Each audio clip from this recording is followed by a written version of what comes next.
Hey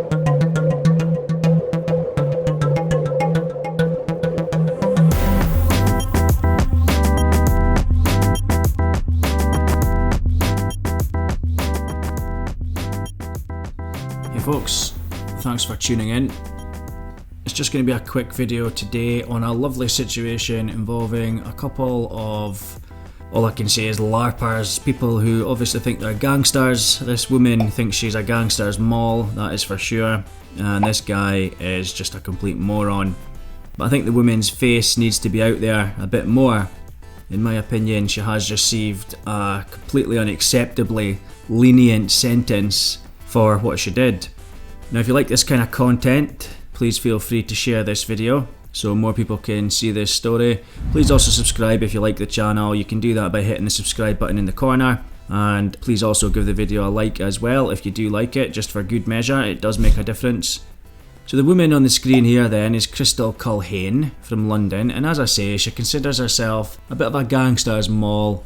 She's just been sentenced for grievous bodily harm. Her and her partner, who appears to be more of a casual hookup partner more than anything else. To cut a long story short, she basically arranged for her boyfriend, a guy called Paul Flory, to receive a beating.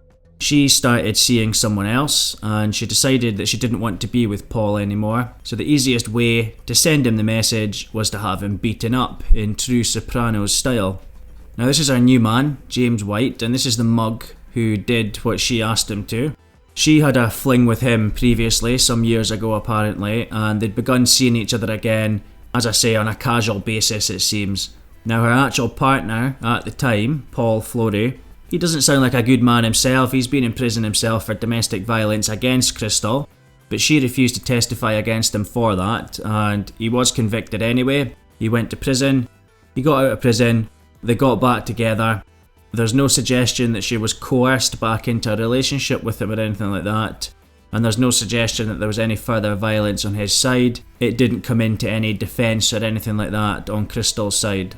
So that doesn't justify them arranging for him to get a beating after he's obviously done his time in jail and been out. So anyway, Crystal went on a date with a new guy, James, and over an Indian meal. For some reason every newspaper seems to think it's relevant to tell us what kind of meal they had, but over an Indian meal, Crystal asked her new guy, James, if he would attack Paul to get him out of Crystal's life.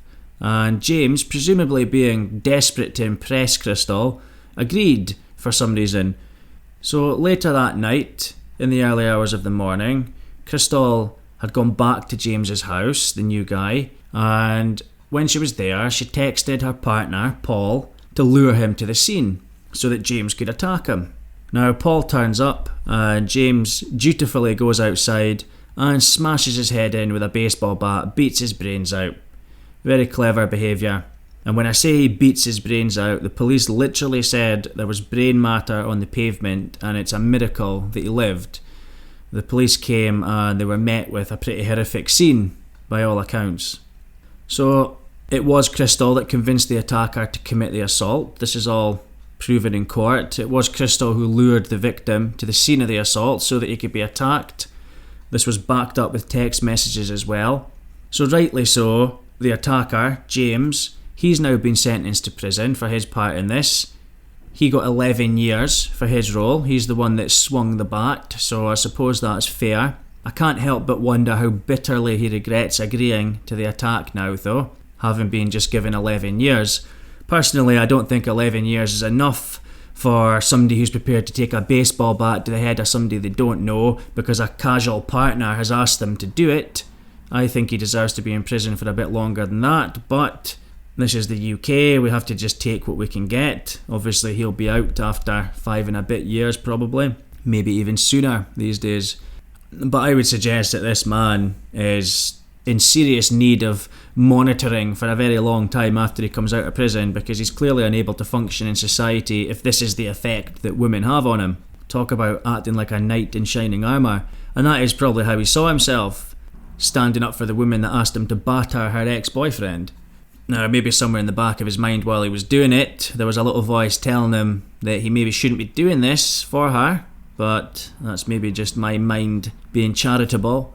He certainly didn't handle it like a brave knight afterwards though. He ran away, wiped the bat on some grass and tried to clean it, and then he went back to his flat. Needless to say, this was all done in full view of CCTV cameras, and he was arrested because he's a complete idiot. Now Crystal, she has proven herself to be a complete idiot as well, if you didn't already realise that. She was actually arrested when she went to visit the victim in hospital the next day. Well done. And I can't help but wondering if the new man, James, still felt like a hero after smashing her boyfriend's head in for her and then finding out that she went to visit the boyfriend in hospital the next day anyway.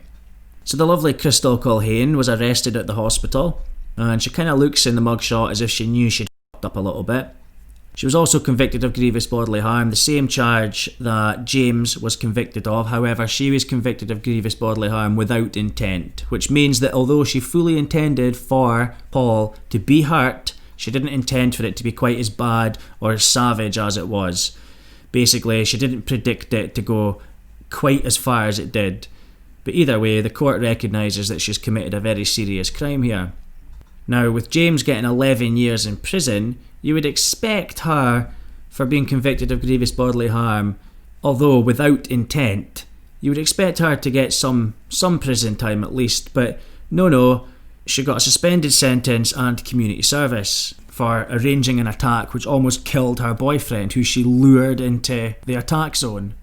And from what I can gather, she only had him attacked because she'd met a new man and she wanted to move on. So the national and local press have covered this, and all I can say is I'd be very surprised if somebody hasn't reported this sentence or raised this sentence as potentially unduly lenient through the unduly lenient sentencing scheme that I've talked about before, because this woman surely needs to spend some time in prison. She's not going to learn any lessons here. You can't just lure your partner into a premeditated beating because you want out of the relationship. You can't do it for any reason, especially a beating that leaves brain matter on the floor, and to not even call an ambulance for the guy or anything like that. To still not see the inside of a jail cell is quite shocking and probably detrimental to society. Prison sentences are supposed to be meting out justice for the victim, which has absolutely not been done here, and for society as well, to deter other people from looking at the story and thinking, there we go, that's a great idea, I'm going to just do that and then bluff my way out of a prison sentence in court. Obviously, we know that women will often receive more lenient sentences when compared to men, and there's a large discussion to be had around that. It doesn't only amount to sexism. There are reasons for it in some cases, but this woman's 22 years old, she's not got any children, she's simply been LARPing as a gangster's mall. And if you're 22, you're too old to use the excuse that you were just young and daft when it comes to luring a victim into a beating. I know 22 is young, and we were probably all daft when we were 22, but that's not just young and daft. You're old enough to face the consequences of your actions. She's the one that texted the guy to tell him to come round, and she's the one that asked the new guy to actually commit the crime. What also interested me here was the willingness of the judge to be so willfully blind, because the judge herself fully acknowledged that Crystal Culhane is a manipulative liar and somebody who manipulates professionals. It says here in this article that the judge Sarah Monroe said Crystal Culhane was a determined, persuasive and manipulative liar, and recognised that she was capable of conning professionals into sympathising with her. So it's as if the judge is just describing the wool getting pulled over her own eyes. She even took a sob story into mitigation, the sob story being that Crystal has had a bad childhood and she has anxiety after a car crash that happened to her. So a bad childhood and anxiety, that is probably describing a third of people's lives. I would be discounting that in a split second if I was a judge. I'd be saying, what has anxiety got to do with this in the slightest? And you're 22 now, so it's time to get over your bad childhood, I'm afraid, especially if it's going to make you do bad things. That's another good reason to go to prison, especially if the guy's getting 11 years. That's the thing. But the second part of the conspiracy is getting 11 years and she's getting nothing at all. She's not even getting 6 months in prison. Just seems absolutely shocking. And I'm pretty sure the guy that swung the bat, he probably has enough stories to say that he's got a bad childhood as well behind him, and he probably has anxiety or depression or something else. It wouldn't be surprising, it's almost more likely than not that he's got something that he can use as a mitigating factor, but it obviously didn't work for him. It worked for her though. The judge even admitted that Crystal did intend to cause Paul, her ex-boyfriend, considerable harm, and yet she still didn't get jailed. And Paul did come to considerable harm. The woman's intention was brought to fruition. He came to such considerable harm that he almost died. These people are lucky they weren't done for attempted murder. The paramedics literally saved his life, and he's probably going to have lifelong effects from it as well. And yet, she's got no jail, she's out and about, he's in prison, she's no doubt toasting with her friends now, having a great time. I guarantee almost that she was out, bottle of champagne, cheers to her lawyer, as soon as she was released.